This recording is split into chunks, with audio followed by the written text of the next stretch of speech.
Hello दोस्तों, आज हम आपको पढ़ाएंगे कक्षा 9 के अध्याय 12 का हीरोन का सूत्र।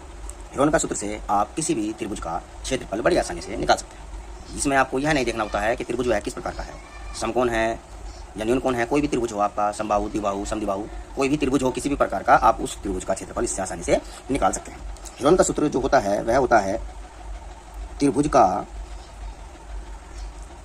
क्षेत्रफल निकालने के लिए सूत्र बनता है हीरोन का अंडर रूट में एस, एस माइनस ए, एस माइनस बी और एस माइनस सी। यहाँ पर एस जो है इसमें त्रिभुज का अर्ध परिमाप होता है, अर्ध परिमाप, ठीक है ना। ये आपको ध्यान रखना है कि एस जो है त्रिभुज का अर्ध परिमाप होता है। और ए, बी, सी इसमें होती हैं आपकी त्रिभुज की भुजाएं, ये आपको याद रखना है। और इसका जो सिंबल होता है वो होता है वर्ग इकाई, क्योंकि क्षेत्रफल है इसलिए इसमें वर्ग इकाई जुड़ेगा। जैसे सेंटीमीटर स्क्वायर, मीटर स्क्वायर, कुछ भी आपको उसमें जुड़ेगा, ये होता है। और एस को निकालने के लिए, क्योंकि हमें इसमें से धन रखना होता है, तो इसी वजह से हमें एस को निकालना होगा। तो एस बराबर होता है ए प्लस बी प्लस सी बटे 2।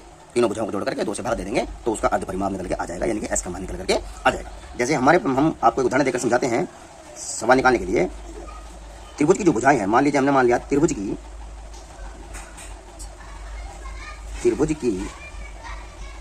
भुजाएं हमने मान लिया 3 सेंटीमीटर, 4 सेंटीमीटर और 5 सेंटीमीटर है। ये हमने भुजाएं मान ली हैं। अब हम इससे हीरोन का सूत्र लगा करके इसका क्षेत्रफल निकालेंगे। तो क्षेत्रफल कैसे निकालेंगे? सबसे पहले हमें क्या लेना होता है? अर्ध परिमाप। जी हमें एस चाहिए होगा, क्योंकि यहाँ पर हम देखें तो ए बराबर हमारा 3 है सेंटीमीटर, बी बराबर हमारा 4 सेंटीमीटर और सी बराबर हमारा 5 सेंटीमीटर है। तो यहाँ से हमें एस लेना होता है। तो एस बराबर होगा हमारा ए प्लस बी प्लस सी बटा 2। इसका मतलब क्या हुआ कि ए की जगह 3 रखेंगे, इसकी जगह 4 रखेंगे और सी की जगह 5 रखेंगे बटा 2। तीनों को जोड़ दिया तो तीनों को जोड़ करके कितना बनेगा? 5 और 3 8 और 4 12, 12 बटा 2 यानी कि 6, 2 6 12। तो एस बराबर हो गया हमारा 6 सेंटीमीटर। तो इसको लिख देंगे। अब हमें एस का मान भी पता लग गया है और ए बी सी का मान भी। आपको ध्यान यही रखना है कि जो आपकी भुजाएं हैं वो आपको ए बी सी के मान में रखनी है और एस का मान आपको उन भुजाओं से निकालना है। उसके बाद आपका जो है हीरोन का सूत्र निकलेगा और त्रिभुज का आपके पास क्षेत्रफल आ जाएगा। अब त्रिभुज का क्षेत्रफल त्रिभुज का क्षेत्रफल निकालेंगे अंडर रूट में एस, एस माइनस ए, एस माइनस बी और एस माइनस सी।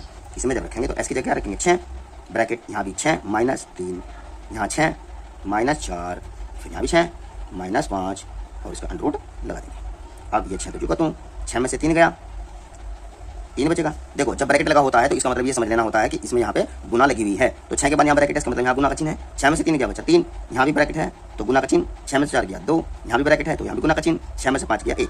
अब इन सबकी गुना कर लीजिए, कितनी गुना हो गई? 6 या 18, 18 दूनी 36 और 36 से कम 36, तो अंडर रूट क्या आ गया? 36। आ गया हमारा कितना? 36। अंडर रूट क्या बन गया हमारा? 36। अब 36 इसमें आ गया है। अब आपको देखिए गुना करके 6 या 18, 18 दूनी 36 और 36 से कम 36 आ गया यहाँ पे। और 36 का अंडर रूट कितना होता है? 6। तो 6 सेंटीमीटर स्क्वायर जो है आपका यहाँ पर त्रिभुज का क्षेत्रफल आ गया है। आप इसी प्रकार से आप किसी भी त्रिभुज का क्षेत्रफल यहाँ से निकाल सकते हैं, चाहे वह आपका समकोण, न्यूनकोण, अधिकोण हो, त्रिभुज हो, चाहे आपका समद्विबाहु, द्विबाहु, समद्विबाहु हो, विषमबाहु त्रिभुज हो, कोई भी आपका यहाँ त्रिभुज हो, तो आप उससे अपने त्रिभुज का क्षेत्रफल निकाल सकते हैं। ये सूत्र आपका हर एक प्रकार के त्रिभुज में उसका क्षेत्रफल निकालने में आपकी मदद करेगा। आप हमसे जुड़े रहिए, सब्सक्राइब कीजिए, लाइक कीजिए और हमें सपोर्ट कीजिए, ताकि हम आपके लिए और भी ज़्यादा सवालों के मेथड्स आपको बता सकें।